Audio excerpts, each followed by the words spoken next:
Hi, everyone, this is the Encyclopedia Channel. I believe that many of you have watched the TED speech.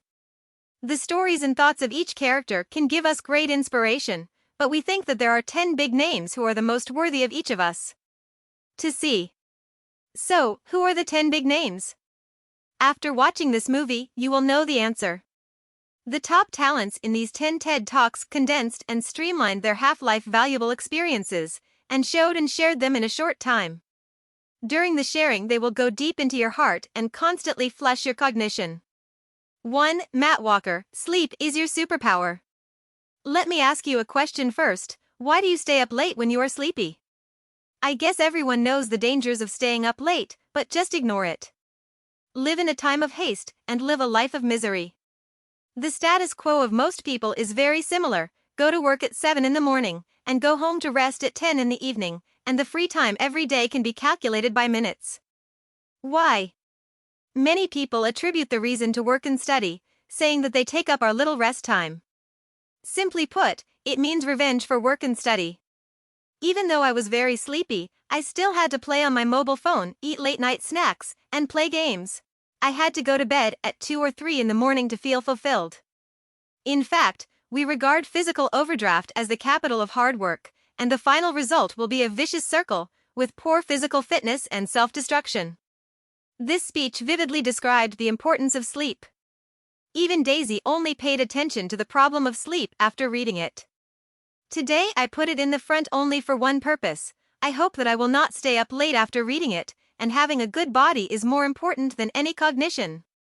Speaker Matt Walker said that sleep is your life support system, and it has an impact on learning, memory, immune system, and even genes that no one can ignore. Two people who often sleep 6 hours and 8 hours respectively will have completely different working conditions. Therefore, I advise the students to go to bed early, and if it exceeds 12 o'clock, they will die. 2. Pamela Meyer, don't lie to me. The speech begins, the person sitting on your right is a liar, the person sitting on your left is a liar, and the person sitting on your seat is a liar, and we are all liars. Pamela Meyer, the author of See Through the Lies, gets straight to the point that in our lives, everyone is a liar. Indeed, lies are full of lies around us. Whether they are good intentions or malicious, it is difficult for us to detect and distinguish them. Ordinary people have to face about 200 lies every day. If they can identify an event or a person by identifying lies, many problems will be solved easily. Let me give you an example. When you meet a scammer on the street, he guides you to register a product with a set of near-perfect rhetoric. If you find out that he is lying through observation of his actions and behaviors, can you avoid a tragedy? This is the importance of seeing through lies. Pamela Meyer shows us the rich psychological world of human nature in easy-to-understand language. In addition to this video, you can also read her book. The analysis is very reasonable. 3. Apollo Robin, The Art of Misdirection. It's amazing. If you could manipulate a person's attention, what would you use it for? Apollo Robin selected an audience member on the spot, and easily took off his watch without the participant's knowledge, and put it on his own hand. The audience applauded. From the live performance of Apollo Robin, we can see the importance of attention to a person. It always affects our judgment. Once the focus is deviated, it is easy to draw wrong conclusions.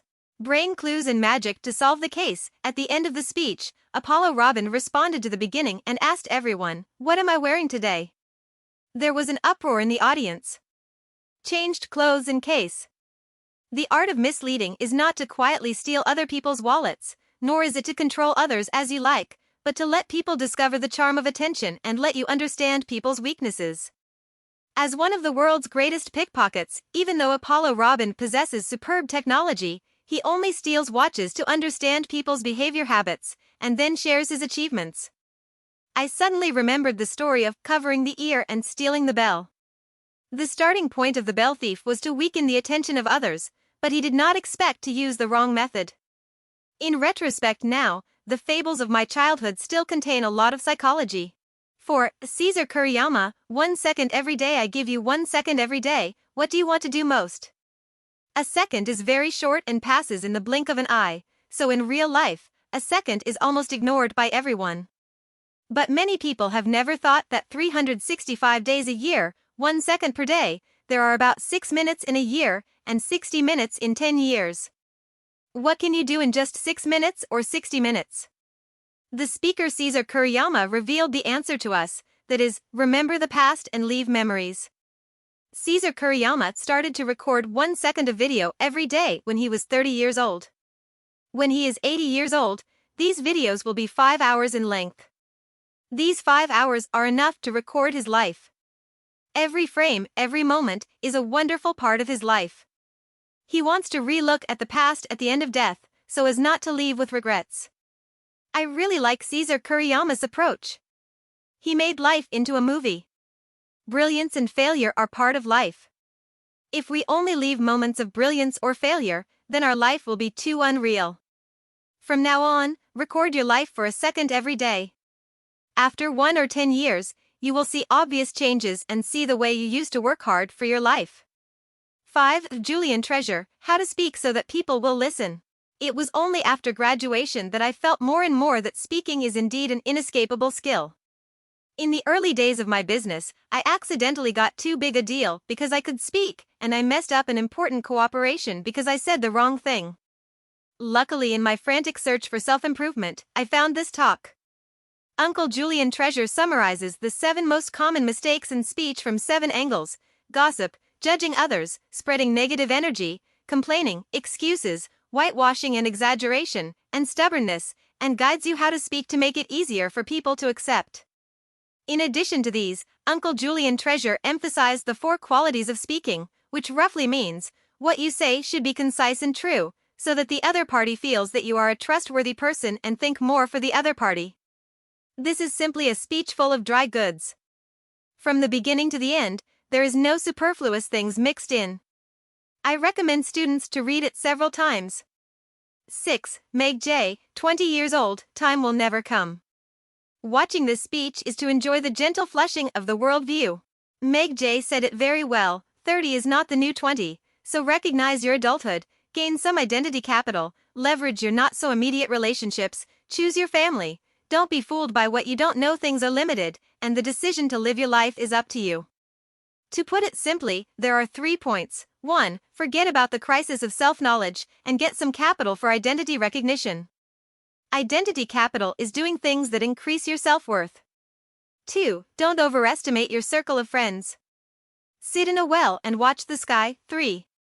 Consciously choose the people and things you want, instead of randomly choosing someone who just chooses you for marriage. I chose to start a business for the sake of my 30-year-old self. I can travel anywhere in the world without worrying about money, and I can do whatever I want. A word to you, while you are young, make good use of your strong body and active spirit to earn more money. And the best way for you to quickly gain value-added growth at the age of 20 is to read books. Continuous and effective reading can bring you not only superficial knowledge, but more importantly, a hidden improvement in your thinking and cognition.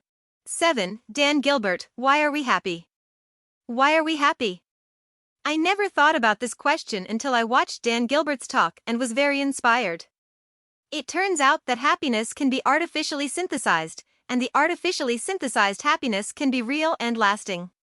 There is a saying that I think he said very well: each of our expectations and worries are exaggerated to a certain extent, and by choosing to feel, we can ourselves produce what we relentlessly pursue. There are many scenes in life that are indeed magnified by us. For example, a person who is about to give a speech is extremely nervous and speaks tremblingly. In fact, is the speech really scary? No, it is because we exaggerate our worries and fear the results too much that we are confused by this. When Dan Gilbert mentioned choices, I really want to throw out a sentence on the internet. Many times, the pain is not that there are no choices, but that there are too many choices. I didn't fully understand it the first time, but when I looked back later, I found an important sentence. We can create happiness, although we always think that happiness is something that needs to be pursued hard. It turns out that the purpose of figuring out why happiness is to be able to create happiness and make life more meaningful. 8. David Bryan, How Do I Hold My Breath Underwater for 17 Minutes? Have you ever seen a magician who can hold his breath underwater for 17 minutes? I have seen. David Bryan talked about all the hardships of holding his breath underwater for 17 minutes. Behind the real presentation of magic, there is a willpower that ordinary people cannot touch. He is different from ordinary magicians and stuntmen. He tries his best to win the audience's approval with real performances, and faces with the attitude that everything is possible. Daisy found it incredible that breath-holding for 6 minutes underwater was almost the human limit. It was hard to imagine how much pain David Bryan had endured in rigorous training, let alone the fear of losing his oxygen. Are you saying David Blaine is afraid of death? He must be afraid that the goal will not be achieved after his death, afraid that the previous efforts will be in vain, and afraid of being accused of failure. But these cannot stop his idea of success. He firmly believes that if you fail, try again, fail again, and try again. He said at the end of his speech that as a magician, he wanted to show those seemingly impossible things, whether it is holding your breath underwater or playing cards, you have to practice and try again and again. This is the meaning of magic to him, and it should also be our attitude towards life. Do what you like to the extreme, endure those extremely painful moments, and do everything you can. 9. Robinson, How Schools Kill Creativity. One of the most popular TED Talks in history. Uncle Robinson is an excellent speech master. The whole video can make you laugh from beginning to end, but it is well-founded and introspective while making people laugh. He emphasizes creativity and seeks innovation in the existing knowledge, which will never produce a real sense of innovation in his life. If a person falls into the stereotype defined by the existing knowledge and the practice thinking habits cultivated in today's schools, even a genius will lose his ability to innovate. Therefore, what he is talking about is not education, not schools, but the whole human society. You can really understand it after watching it, haha. Students who feel the same about this can give a thumbs up, like it. 10. Clifford stole everything. It's hard for you to imagine that a cute and smart scientific old man talks about omnipotent science on the TED podium. Although so many years have passed, the impression he left on me is still lingering. Grandpa Clifford Stoll's scientific experiments caught my attention very much. Behind these experiments, one after another, he also told some principles in life. I can only describe him as cute and rigorous. During his speech, he kept switching topics, and he clicked on each one until the end. Because he said that the lecture time was limited and it would take a lot of time to conduct an experiment, so he only demonstrated the fastest method of measuring factors, and hurriedly explained that the real Klein bottle cannot be manufactured in three-dimensional space. Watching Grandpa Clifford Stoll's speech, I will be very relaxed.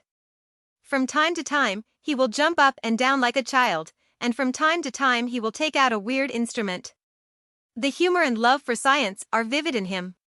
This is the end of the introduction. After watching these 10 TED Talks, you will not only gain the pleasure presented in the video, but also gain unlimited joy and valuable life experiences, big and small. So, what do you think you took away from these 10 speeches? Welcome to leave a message and discuss with everyone. Hey, if you like our channel, please subscribe us. Haha, remember to like it.